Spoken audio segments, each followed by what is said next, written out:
말라기 1장 6절에서 14절까지의 말씀입니다.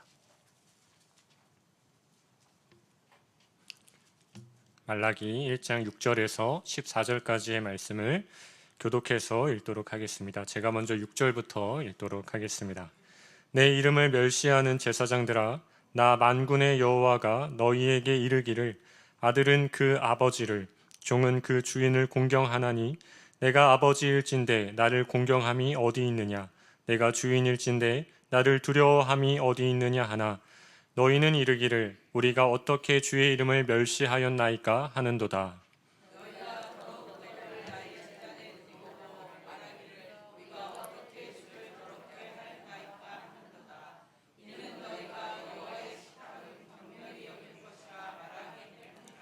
만군의 여호와가 이르노라 너희가 눈먼 희생 제물을 바치는 것이 어찌 악하지 아니하며 저는 것 병든 것을 드리는 것이 어찌 악하지 아니하냐. 이제 그것을 너희 총독에게 드려보라. 그가 너희를 기뻐하겠으며 너를 받아 주겠느냐. 만군의 여호와가 이르노라 너희는 나 하나님께 은혜를 구하며 우리를 불쌍히 여기소서 하여보라. 너희가 이같이 행하였으니 내가 너희 중 하나인들 받겠느냐. 만군의 여호와가 이르노라 너희가 내 제단 위에 헛되이 불사르지 못하게 하기 위하여 너희 중에 성전 문을 닫을 자가 있었으면 좋겠도다. 내가 너희를 기뻐하지 아니하며 너희가 손으로 드리는 것을 받지도 아니하리라. 만군의 여호와가 이르노라 해 뜨는 곳에서부터 해 지는 곳까지의 이방 민족 중에서 내 이름을 크게 될 것이라. 각 처에서 내 이름을 위하여 분향하며 깨끗한 제물을 드리리니 이는 내 이름이 이방 민족 중에서 크게 될 것임이니라. 그러나 너희는 말하기를 여호와의 식탁은 더러워졌고 그 위에 있는 과일 곧 먹을 것은 경멸이 여길 것이라 하여 내 이름을 더럽히는도다. 만군의 여호와가 이르노라 너희가 또 말하기를 이 일이 얼마나 번거로운고 하며 고웃음치고 훔친 물건과 저는 것 병든 것을 가져왔느니라. 너희가 이같이 봉헌물을 가져오니 내가 그것을 너희 손에서 받겠느냐. 이는 여호와의 말이니라. 우리 14절 같이 읽겠습니다. 짐승떼 가운데에 수컷이 있거늘 그 서원하는 일에 흠 있는 것으로 속여 내게 드리는 자는 저주를 받으리니 나는 큰 임금이요 내 이름은 이방 민족 중에서 두려워하는 것이 됨이니라. 만군의 여호와의 말이니라. 아멘. 이 시간 주의 이름을 멸시하였나이까 라는 제목으로 함께 말씀 나누도록 하겠습니다. 우리 사람들은 참 주관적이죠.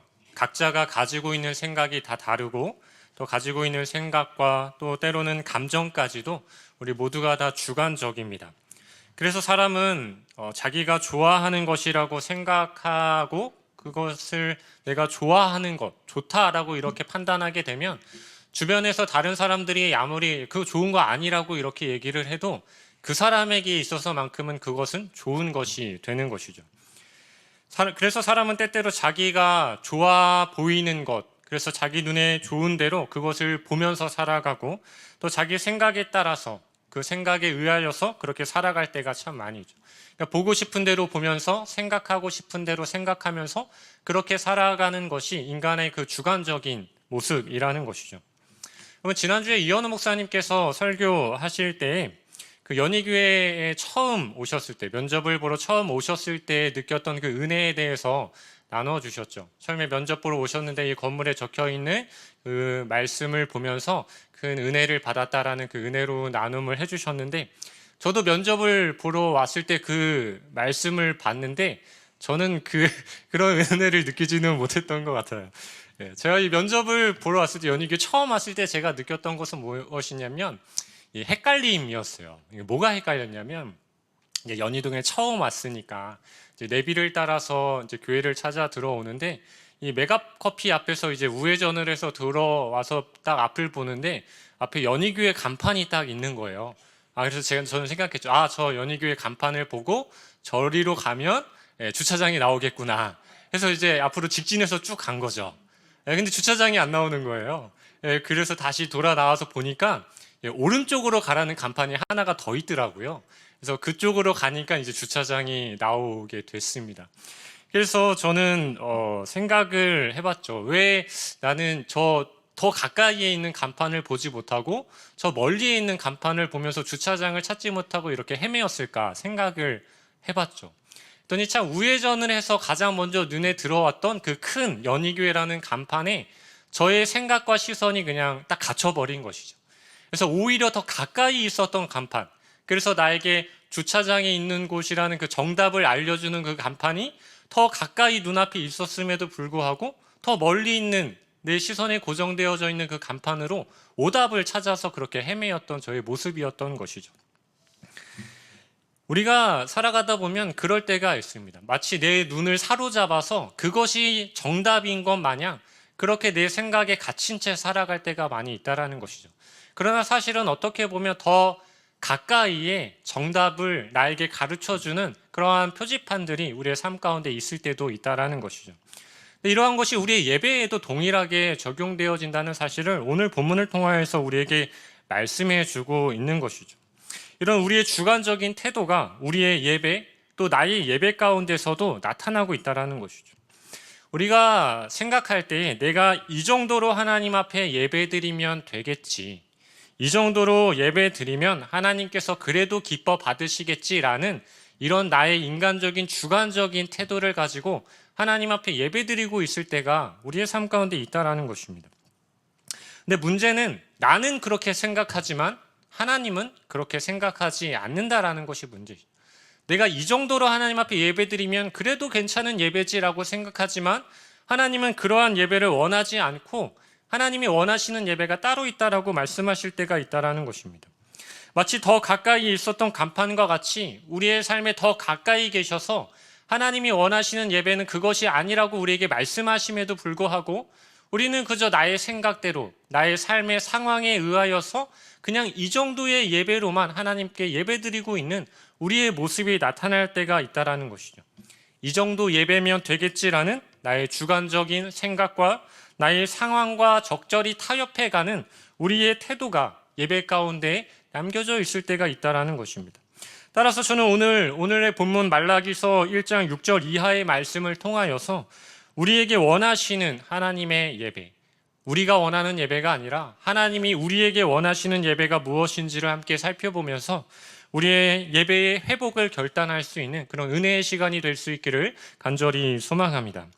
오늘 본문은 하나님께서 이 말씀을 누구에게 하고 있는지 정확하게 그 대상이 기록되어져 있습니다. 우리 6절 말씀을 다시 한번 같이 읽도록 하겠습니다. 시작. 내 이름을 멸시하는 제사장들아, 나 만군의 여호와가 너희에게 이르기를 아들은 그 아버지를, 종은 그 주인을 공경하나니 내가 아버지일진대 나를 공경함이 어디 있느냐, 내가 주인일진대 나를 두려워함이 어디 있느냐 하나 너희는 이르기를 우리가 어떻게 주의 이름을 멸시하였나이까 하는도다. 하나님께서 이 말씀을 제사장들에게 전하고 계신 것이죠. 그런데 하나님은 제사장들을 향하여서 그냥 제사장들아 라고 이렇게 부르지 않으세요. 그럼 뭐라고 말씀하시냐면 내 이름을 멸시하는 제사장들아 라고 이렇게 부르고 계신다는 것입니다. 우리는 제사장이라고 이렇게 생각하면 어떤 이미지가 떠오르게 됩니까? 하나님을 너무나도 사랑해서 또 하나님의 선택을 받아서 그렇게 하나님을 위하여서 기쁜 마음으로 봉사하고 섬기는 거룩한 제사장을 생각하게 되죠. 그러나 하나님께서 오늘 본문을 통해서 그 제사장들에게 거룩한 제사장들아 라고 이렇게 부르지 않으시고 내 이름을 멸시하는 제사장들아 라고 이렇게 부르고 계신다라는 것입니다. 그렇다면 하나님은 이 제사장들을 향하여서 왜 이렇게 부르고 계신 것일까요? 우리가 읽었지만 6절 중반절을 보면 하나님께서 아들은 아버지를, 종은 주인을 공경하지만 너희는 너희의 아버지이자 너희의 주인인 나를 공경하지 않았다 라고 이렇게 말씀하시면서 나를 공경하지 않았기에 너희가 나를 멸시하였다 라고 이렇게 말씀하고 있다는 것이죠. 세상의 이치를 생각해 보면 아들이 아버지를 공경하는 것보다 더 큰 공경함은 없죠. 종이 주인을 공경해야 하는 것처럼 마땅한 공경함은 없습니다. 그런데 세상 사람들은 그렇게 마땅한 세상의 이치를 따라서 공경하면서 살아가는데 너희는 왜 그렇게 나를 공경하지 못하느냐 하는 것이죠. 나는 세상의 아버지보다 너희의 진정한 아버지가 되고 세상의 주인보다 너희의 진정한 주인이 바로 난데 너희는 어찌하여 나를 그렇게 도무지 공경하지 않느냐라고 이렇게 말씀하는 것입니다. 성도 여러분, 그렇다면 하나님은 이 제사장들에게 너희가 왜 나를 공경하지 않는다라고 이렇게 말씀하고 있는 것이고요. 내 이름을 멸시하는 제사장들이라고 이렇게 왜 말씀하고 있는 것일까요? 제사장들도 궁금했던 것 같아요. 하나님, 우리가 언제 하나님을 공경하지 않았습니까? 우리가 하나님을 언제 하나님의 이름을 멸시했습니까? 라고 이렇게 반문을 하죠. 이에 대해서 6절 하반절 말씀을 보면은 하나님께 이렇게 반문하죠. 제사장들이 우리가 어떻게 주의 이름을 멸시하였나이까? 라고 하죠. 우리가 언제 공경하지 않았습니까? 우리가 언제 하나님을 두려워하지 않았습니까? 이에 하나님께서는 제사장들을 향하여서 이렇게 말씀합니다. 7절 상반절을 보면은 너희가 더러운 떡을 나의 제단에 드리고도 말하기를 우리가 어떻게 주를 더럽게 하였나이까 하는도다. 또 8절 상반절을 보면 우리 8절 상반절 같이 한번 읽어볼까요? 시작. 만군의 여호와가 이르노라 너희가 눈먼 희생 제물을 바치는 것이 어찌 악하지 아니하며 저는 것 병든 것을 드리는 것이 어찌 악하지 아니하냐. 그러니까 제사장들이 하나님을 공경하지 않고 그 이름을 멸시한 행동에 대해서 하나님께서는 구체적으로 가르쳐주고 계신 것이죠. 그것이 무엇이었습니까? 더러운 떡을 제단에 드린 것, 또 눈먼 희생의 제물과 저는 것과 병든 것을 하나님께 바친 것, 이것이 하나님을 멸시하였다라고 이렇게 말씀하고 계신 것입니다. 그런데 여러분, 문제가 무엇이냐면 제사장들은 자신들이 이런 제물들로 하나님께 예배 드린 것이 잘못된 것이라고 미처 생각하지 못하고 있다는 것입니다. 제사장들은 이런 제물로 하나님께 예배 드린 것만으로도 우리가 그래도 잘한 것이지, 이 정도로라도 하나님께 예배 드린 것에 대해서 하나님께서는 잘 받아주셔야지, 이렇게 생각하고 있었다라는 것이 문제가 된다는 것입니다. 근데 한 가지 이상한 점이 무엇이냐면 분명 제사장들은 하나님이 이 제사를 통하여서 제물에 대해 어떠한 제물을 요구하시는지 그 율법적 요구를 제사장들은 분명히 알고 있었을 것이라는 것입니다. 하나님께 드리는 제물은 흠 없는 짐승으로만 하나님께 제사를 드려야 한다는 사실을 그 누구보다도 제사장들은 잘 알고 있었을 것입니다. 그럼에도 제사장들이 이 흠이 없는 짐승이 아니라 흠이 있는 짐승들을 백성들이 가지고 왔을 때 그것을 제사에 허용하고 있다는 것입니다. 그것으로 하나님께 제사를 드리고 있다는 것이죠. 그러면서도 이것이 도대체 무엇이 잘못된 것인지 제사장들은 깨닫지 못하고 있다는 것입니다. 여러분, 이러한 상황이 왜 일어나게 되었을까요? 여러분, 기억하시는지 모르겠지만 제가 말라기 1장 2절에서 6절의 말씀으로 함께 말씀을 나눌 때 이 시대적인 배경을 간략하게 말씀드린 적이 있었습니다. 지금 이스라엘 백성들은 너무나도 힘든 시간을 보내고 있는 상황들이었어요. 바벨론 포로 생활을 하다가 예루살렘으로 막상 돌아왔는데 예루살렘에서 누릴 수 있는 것은 하나님의 큰 축복이 아니라 무엇이었습니까? 오히려 더 큰 고난의 시간들을 보내야 했습니다. 백성들에게 펼쳐진 것은 생존 자체를 걱정해야 하는 그 고난의 시간들이었다는 것이죠. 지속적인 가뭄이 있었고 병충해로 인해서 먹고 살기조차 힘든 그러한 그러한 상황들을 백성들이 보내야 했다라는 것이죠. 그래도 여러분, 백성들은 그 힘든 상황이지만 그것을 잘 경작해서 그 재물을 소산을 얻을 수 있는 분깃이 그 백성들은 각 지파마다 이렇게 할당이 되어져 있었죠. 그러나 제사장들은 어떻습니까? 제사장들에게는 분깃이 할당되지 않았죠. 그래서 오로지 백성들이 드리는 제물을 통해서만 이 제사장들은 먹고 사는 문제를 해결할 수 있었던 것입니다. 그래서 제사장들은 백성들도 너무나도 힘든 시간들을 보내고 있고, 그래서 백성들이 이 힘든 시간 가운데 흠이 없는 제물을 잘 구별하여서 드리는 것이 결코 쉽지 않은 상황이라고 이렇게 생각했을 것입니다. 그리고 흠 없는 제물로만 이렇게 제사를 드린다면 제사장들 자신들의 삶도 더욱 공고해져 가게 될 것이기 때문에 이 백성들을 생각해서라도, 또 제사장 자신들을 생각해서라도 흠이 조금 있다 할지라도 이 어려운 상황에서 이렇게라도 하나님께 제사를 드리는 것이 훨씬 낫겠다, 더 좋겠다라고 이렇게 주관적인 판단을 했다라는 것입니다. 이러한 상황을 하나님께서 충분히 이해해 주실 것이라고 생각하고 비록 조금 흠이 있지만 하나님 앞에 제사를 드리는 것이 백성들에게도 제사장들에게도 하나님에게도 더 좋을 것이라고 이렇게 생각했다라는 것이죠. 그러나 여러분, 이것은 누구의 생각입니까? 이것은 제사장들의 생각이었고 하나님의 생각은 결코 달랐다라는 것입니다. 그것은 내가 원하는 제사가 아니라 단호하게 말씀하시죠. 이것은 너희 마음대로 드리는 제사다. 내가 원하는 제사가 아니다 라고 이렇게 말씀하는 것이죠. 이러한 제사를 드리는 것이 오히려 내 이름을 멸시하는 것이고 나를 공경하지 않는 것이다 라고 이렇게 말씀하고 있는 것입니다. 그렇게 너희 생각대로 그 상황 가운데 적절하게 타협하여서 너희 생각에 나의 뜻을 끼워 맞춰서 드리는 예배, 이 예배가 바로 나의 이름을 멸시하는 것이다 라고 이렇게 말씀하고 있다는 것입니다. 성도 여러분, 우리도 그럴 때가 있지 않습니까? 우리의 예배도 그럴 때가 있죠. 이 정도면 그래도 내 상황에서 최선으로 드리는 예배니까 하나님께서 기쁘게 받아주시겠지. 그래도 내가 이런 힘든 상황 가운데서 예배를 드리려고 왔는데 예배 때 내가 조금 존다고 해도, 예배 때 내가 잠시 딴 생각을 하고 앞으로 해야 할 업무적인 생각을 잠시 한다고 해도 그래도 이렇게 예배를 드리는 것만으로도 하나님께서 기쁘게 받아주시겠지. 여러분, 이러한 나의 상황과 생각과 삶에 대하여서 적절히 하나님과 타협하면서 내가 드려야 할 최선의 예배를 적절하게 타협하며 그렇게 드리고 있는 우리의 모습이 있을 때가 있다는 것입니다. 제가 청년 사역을 할 때 이 청년들과 잘 지냈는데 단 한 가지 문제에서 의견을 좁히지 못한 것이 있었습니다. 물론 그 교회에서 사역할 때 담임 목사님도 이 지침이 무엇이었냐면 이런 것이었어요. 이 청년들로 하여금 오전 주일 예배를 드리게 하라라는 지침이 있었고 저도 같은 생각이었어요. 청년들이 주일 오전 예배를 드려야 한다라고 저도 생각했습니다. 그래서 청년들에게 항상 권면하고 권했던 것이 무엇이냐면 오후에 있는 이 청년 예배만 드리지 말고 주일 오전에 있는 이 주일 예배도 너희가 반드시 드려야 한다라는 것이 저희의 권고 사항이었던 것이죠.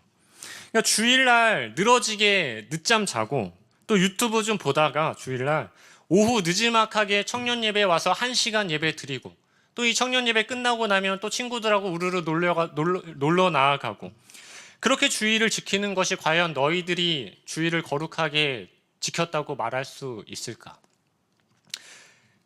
공동체가 함께 드리는 이 주일 오전 예배에 너희 청년들이 함께 모여서 정말 우리가 기쁨 가운데 하나님을 예배하는 그 시간들을 너희가 반드시 확보해내야 한다.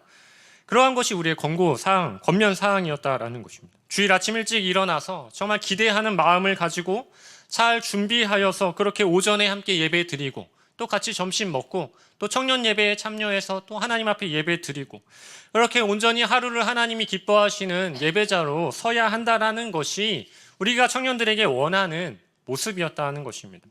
근데 그렇게 이야기하는 저에게 청년들이 하는 대답은 이것이죠. 목사님, 저희 힘들어요. 이것입니다. 한 주 내내 학교에서 열심히 공부하고 독서실에서 치열하게 공부하고 또 회사에서 힘들게 일하고 그렇게 주일을 맞이하게 되는데 목사님, 우리가 주일날 그렇게 힘든 상황 가운데서도 느지막하지만 청년부 예배라도 드리는 것에 대하여서 오히려 우리를 칭찬해 주시고 우리를 격려해 주셔야 하는 것 아닙니까? 라고 이렇게 반문하죠.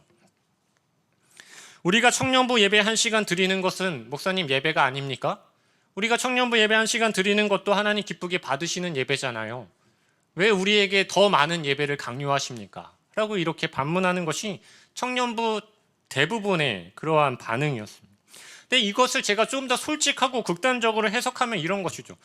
목사님, 우리가 이렇게 힘든 삶을 살아감에도 청년부 예배에 나오는 것을 목사님 오히려 고맙게 여기셔야 되는 거 아니에요? 라고 이렇게 얘기하는 것과 사실 별반 다르지 않는 것이죠. 여러분, 청년들과 이러한 생각의 차이가 나는 이유가 무엇이겠습니까? 하나님이 정말 우리에게 원하시는 예배가 무엇인지 오늘 이 본문의 제사장들처럼 우리가 깨닫고 있지 못하기 때문인 것이죠. 그저 어떤 제물이든 상관없이 그저 하나님께 제사를 드리는 것 자체가 중요하고 빨리 그 제사를 빨리빨리 드려서 더 많은 제물로 인하여서 자신의 고단한 삶의 문제를 해결하려 하는 그 제사장들과 같은 이러한 생각을 가지고 예배를 드리는 사람들이 있다라는 것이죠. 힘든 삶 속에서도 그래도 예배를 드리는 그 한 시간의 행위가 중요한 것이라고 생각하면서 지금 내 상황에서는 이렇게라도 예배를 드리는 것이 최선이니 하나님께서도 분명 기쁘게 받아주시겠지 라고 이렇게 생각하는 것 자체가 문제가 될 수 있다는 것입니다. 그러나 하나님이 우리에게 원하시는 제사, 우리에게 원하시는 예배는 결코 그런 것이 아니라는 것입니다. 우리가 드리는 이 한 시간 동안의 예배의 그 자리에 앉아있는 그 예배 행위가 하나님께서 기대하시는 예배가 아니라는 것입니다. 하나님이 원하시는 제사가 그 예배 행위가 결코 아니라는 것이죠. 그러면 여러분, 하나님이 원하시는 예배가 무엇이겠습니까? 요한복음 4장 24절 말씀을 보면 하나님은 영이시니 예배하는 자가 영과 진리로 예배할지니라 이렇게 말씀하고 있죠. 그러니까 우리의 삶이 아무리 고단해도, 우리가 아무리 피곤해도 이 예배를 통하여서 하나님을 하나님답게 존중해드리고 그 예배를 통하여서 하나님을 정말 깊이 즐거워할 수 있는 것, 이 예배를 하나님께서는 원하시고 계신다는 것입니다. 예배를 드리면서 어제 봤던 드라마를 생각하면서 즐거워하는 것이 아니라, 예배 끝나고 뭘 먹을까 고민하면서 흐뭇해하는 것이 아니라 그냥 예배의 주인이 되시는 하나님으로 인하여서 그 감출 수 없는 기쁨, 그 즐거움을 하나님으로 인하여서 온전히 누릴 수 있는 그 예배가 하나님께서 원하시는 예배가 된다라는 것이죠. 여러분, 또 시편 51편 17절 말씀을 보면요, 우리 같이 한번 읽어볼까요? 시작. 하나님께서 구하시는 제사는 상한 심령이라. 하나님이여 상하고 통회하는 마음을 주께서 멸시하지 아니하시리. 예배 가운데 내 죄에 대하여서, 한 주 동안 지었던 내 죄에 대하여서 정말 진정으로 슬퍼하고 애통해하면서 그렇게 이 예배를 통하여서 지난 나의 죄를 씻어주시는 그 놀라운 은혜들을 간절히 사모하는 심령으로 하나님 앞에 온전히 나아가는 그 예배, 그 예배를 하나님께서는 간절히 우리에게 기대하시고 또 원하고 계신다라는 것입니다. 사랑하는 성도 여러분, 여러분들은 어떠십니까? 비록 내 삶이 힘들고 지치고 곤고하지만 그래도 이 예배의 자리에서 정말 하나님만을 온전히 높이며 하나님을 진심으로 즐거워하며 그렇게 온전한 예배를 하나님 앞에 올려드리고 계십니까? 또 예배를 통하여서 나의 죄에 대해서 깊이 애통해하며 통회하며 정말 나의 죄를 용서하실 그 하나님의 은혜를 간절히 사모하면서 그렇게 이 예배를 하나님 앞에 드리고 계십니까? 만약 그렇지 않다면 적절히 나의 상황을 핑계 삼아 나의 피곤함과 나의 어려운 그런 일들을 핑계 삼아서 적절히 타협하며 그저 이 정도면 충분한 예배가 되겠지라고 생각하며 그저 예배의 자리를 채우고 예배의 시간을 채우면서 그렇게 하나님 앞에 무의미하고 건조한 메마른 예배를 하나님께 드리고 있지는 않으십니까? 만약에 우리가 그러한 예배를 드리고 있다면 하나님의 이름을 멸시하는 제사를 드리는 제사장들이 바로 우리의 모습이 되는 것입니다. 하나님은 이렇게 말씀하시죠. 그러한 제물을 총독에게 드려봐라. 총독도 받지 않을 것이다. 하물며 그러한 예배를, 그러한 제사를, 그러한 제물을 나도 결코 받지 않을 것이다 라고 이렇게 말씀하고 있습니다. 그래서 하나님은 이렇게 말씀하시죠. 10절 말씀을 보면 제사장들에게 이렇게 단호하게 말씀하십니다. 우리 10절 말씀 같이 한번 읽겠습니다. 시작. 만군의 여호와가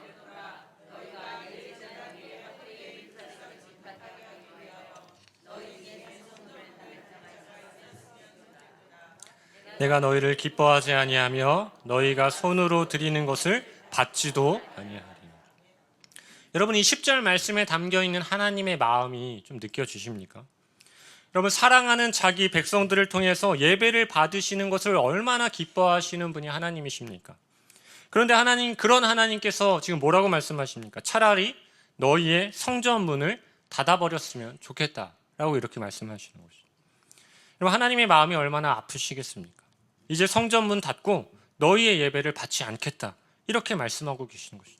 내가 너희를 선택했고 내가 너희를 너무나도 사랑해서 내가 너희의 예배를 너무나도 받는 것을 기뻐하는 난데 이제는 내가 너희 예배를 받지 않겠고 오히려 이 성전문을 닫아버렸으면 좋겠다 이렇게 말씀하시는 하나님의 마음이 얼마나 아프시겠습니까? 여러분, 그렇다고 해서 하나님이 정말 성전문 닫아라고 이렇게 말씀하시는 것이겠습니까? 아니겠죠. 사실 이렇게 말씀하시는 그 하나님의 깊은 마음 가운데는 이런 것이죠. 내가 너희의 예배를 정말 받고 싶다. 오히려 그런 마음이 담겨 있는 것이죠. 내가 너희가 드리는 그 더러운 예배가 아니라 정말 너희가 드리는 그 깨끗한 예배를 내가 기쁘게 받고 싶다. 그러니 내가 그 기뻐할 수 있을 만한 예배를 나에게 드려줄 순 없겠니? 라고 이렇게 말씀하고 계신 것이죠. 성도 여러분, 그렇다면 우리는 어떻게 이런 하나님이 원하시는 예배, 하나님이 기뻐하시는 예배로 하나님 앞에 나아갈 수 있겠습니까? 하나님이 원하시는 예배를 내 삶에 끼워 맞추는 것이 아니라 이제 내 삶과 내 생각을 하나님이 원하시는 예배에 맞춰내야 하는 것이죠. 11절 말씀을 보면 이렇게 기록되어져 있습니다. 이방 민족 중에서 내 이름을 위하여 분향하며 깨끗한 제물을 드리리니 라고 이렇게 하나님이 말씀하시죠.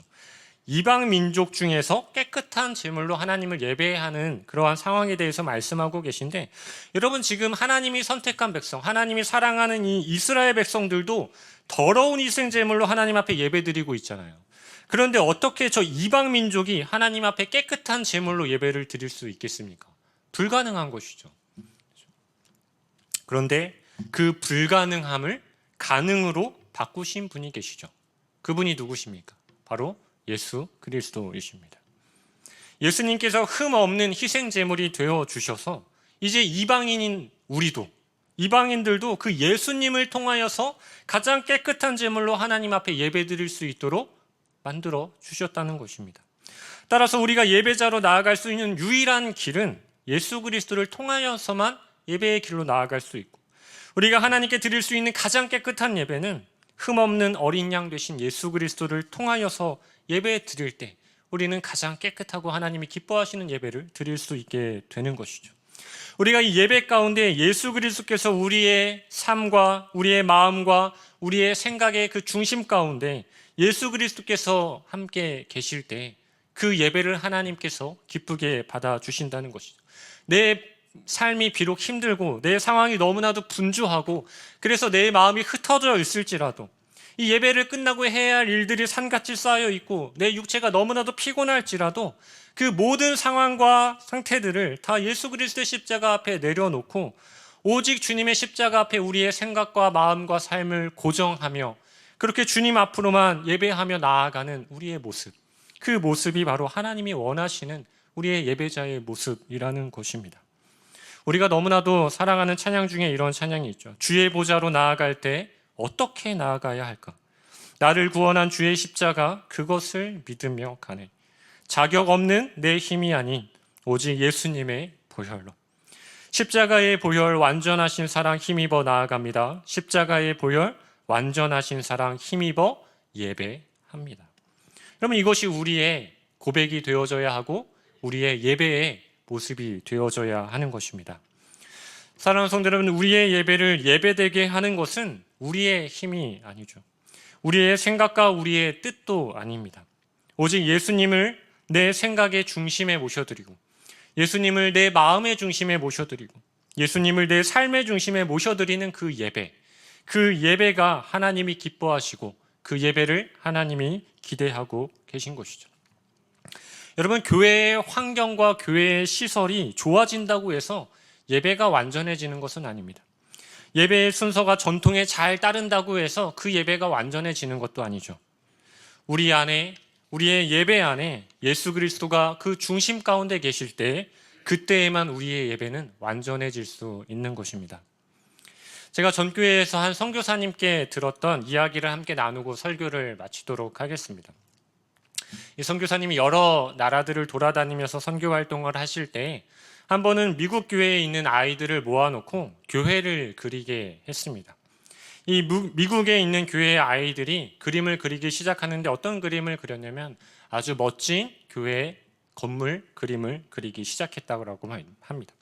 근데 한 번은 이 선교사님께서 인도네시아에 있는 교회를 방문했는데 인도네시아에 있는 아이들에게도 교회를 그리게 했다고 합니다. 근데 인도네시아에 있는 어린 아이들이 그림을 그리기 시작하는데 어떤 그림을 그렸냐면 교회 건물을 그리는 것이 아니라 그 교회 사람들이 함께 둥그렇게 앉아서 손을 잡은 모습을 그렸고 그 동그란 사람들이 모여있는 그 중심에 십자가가 하나 그려져 있었다고 합니다. 이 그림을 저희에게 보여줬었는데 제가 그 그림을 가지고 있지 않아서 여러분들에게 보여드릴 수는 없지만, 여러분이 인도네시아 어린이가 생각하고 그려낸 성도들이 함께 동그랗게 모여서 손을 잡고 그 가운데에 십자가가 놓여져 있는 그 교회에 대한 모습. 여러분, 이 모습이 사실 하나님께서 우리에게 원하시는 교회의 모습이고 하나님께서 우리에게 원하시는 예배의 모습이 아니겠습니까? 사랑하는 성도 여러분, 우리의 예배가 차라리 성전문을 닫아 버렸으면 좋겠다라고 이렇게 말씀하시는 예배가 되지 않기를 원합니다. 내가 너희를 기뻐하지 않겠다, 너희를 받지 않겠다라고 말씀하시는 그 주님의 슬픈 음성이 퍼지는 예배가 되지 않기를 원합니다. 우리의 예배를 통하여서 하나님께서 내가 너희의 예배를 기뻐하노라, 내가 너희를 기뻐하노라, 내가 너희와 너희의 예배를 기쁘게 받았노라, 이렇게 기쁨의 음성을 우리에게 말씀해 주시는 그 주님의 기쁨의 음성이 풍성하게 흘러넘치는 우리의 예배가 될 수 있기를 주님의 이름으로 간절히 소망합니다. 아멘. 같이 기도하도록 하겠습니다.